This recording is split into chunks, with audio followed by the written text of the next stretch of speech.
Maju, 1, 2, 3. Tuh, balik. Oke, siap? Siap, Kak. Pancang. Pancang depan, Kak. Coba. Enggak, Kak. Baru. Wih, Sihol, Kak. kenalkan. Kenalkan, nama saya Vincent. Nama saya Naudi. Nama saya Khalid.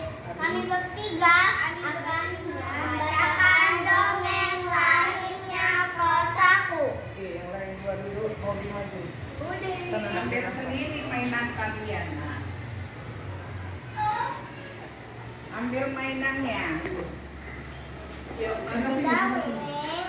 Ya, saat ini kita akan menyaksikan dongeng lahirnya Kotaku, Ah, ya. kota tebing tinggi tercinta. Lahirnya Kotaku oleh Tilawatt Jurusan SPDN Presiden TMK Negeri Pembina Kota Tebing Tinggi. Lahirnya Kotaku. Dahulu kala ada seorang datuk bangsawan di daerah alias Manurun yang bernama Datuk Bandar Gajum Damani. Beliau bersama penduduknya yang setia mencari hunian baru. Mereka mencari hunian baru. Akhirnya Datuk Bandar Gajum bersama pengikutnya sampailah di tepi bibir sungai Padang di sebuah tebing yang tinggi sekali.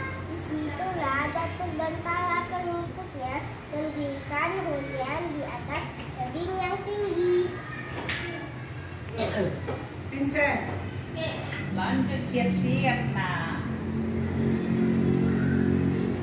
Datuk dan para pengikutnya hidup aman dan rukun dan damai.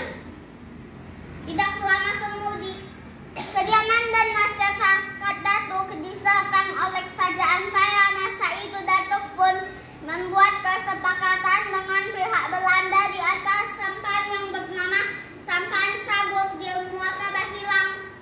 Bukan Datuk dan pengikutnya saja yang tinggal di sekitar bibir Sungai Padang, ada juga kerajaan Padang yang dipimpin raja yang bernama Raja Siabokat. Tidak lama kemudian Raja Siabokat diserang oleh kerajaan saya dan Raja Siabokat meminta tolong kepada Datuk agar membantu peperangan tersebut. Datuk pun membantu Raja Siabokat menghadapi Raja saya.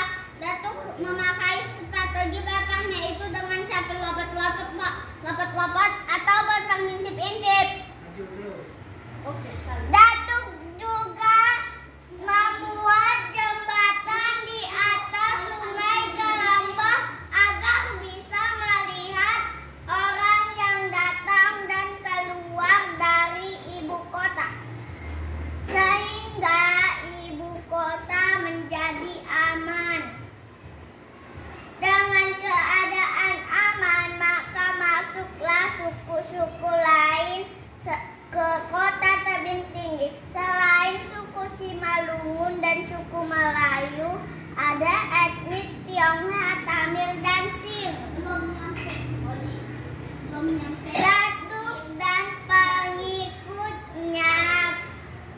Datuk dan pengikutnya juga etnis-etnis lainnya hidup aman, damai, sejahtera hingga akhir hayat Datuk Bandar Gajum. Sekarang anak-anak bahagia hidup aman, damai, sejahtera karena jasa Datuk Bandar Gajum Damani.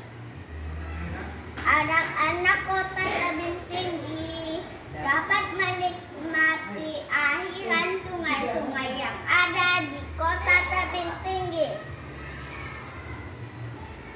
Cepat!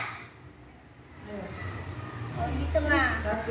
nggak nampak. Vincent ke sini 3. Oke.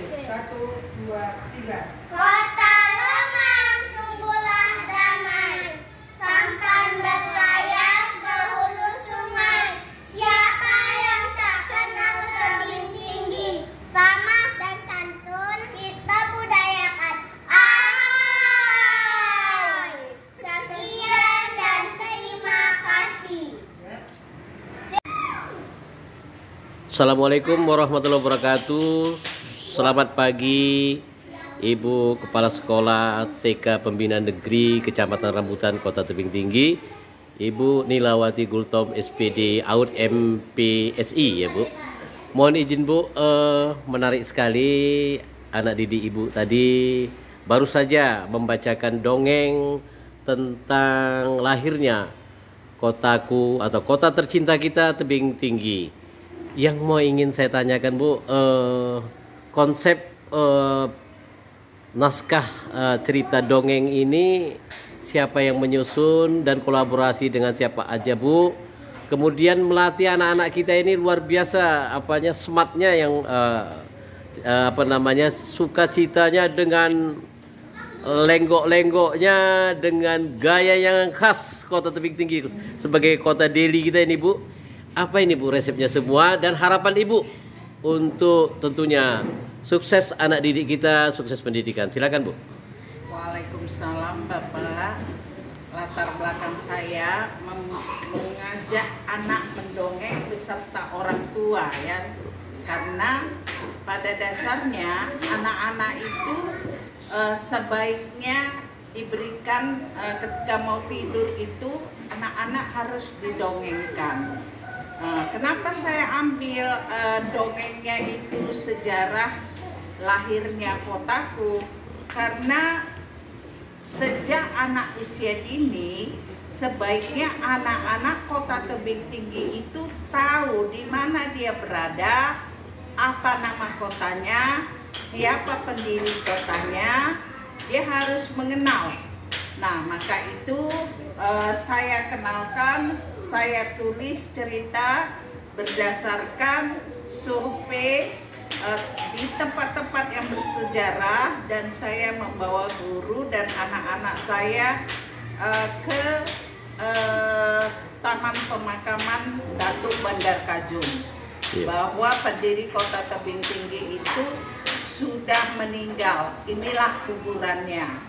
Jadi dengan seperti ini saya membuat dongeng siapa pendiri Kota Tebing Tinggi. Anak-anak sudah tahu ditanya siapa pendiri Kota Tebing Tinggi, mereka spontan menjawab Datuk Bandar Kajung Damani.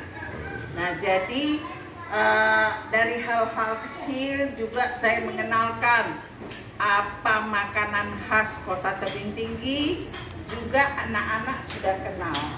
Salah satunya selain lemang, roti kacang, ada lagi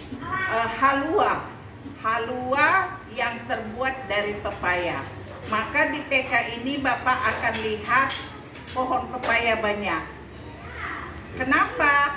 Karena anak-anak akan praktek membuat halua sendiri bersama-sama dan biayanya tidak mahal. Jadi cerdas menyikapinya, tanah kita ada yang kosong, maka saya ambil bersama anak-anak buah-buah itu, kami praktek membuat halua itu dengan sederhana. Ya Bu, terkait tentang dongeng Kota Tebing Tinggi yang mana Ibu telah melakukan survei dalam penulisan naskah dongeng ini, termasuk melihat situs makam pendiri Kota Tebing Tinggi Bapak Bandar Kajung. Ibu berharap kepada anak-anak dan juga tentunya generasi muda apa Bu? Saya berharap sejak usia dini anak-anak mengenal budaya Kota Tebing Tinggi. Seperti tadi Bapak mendengar bahwa ciri khas budaya Melayu itu adalah membaca, mengucapkan pantun. Maka saya ciptakan pantunnya yang seperti dibacakan anak-anak tadi. Oke Bu, terima kasih Bu. Assalamualaikum Bu.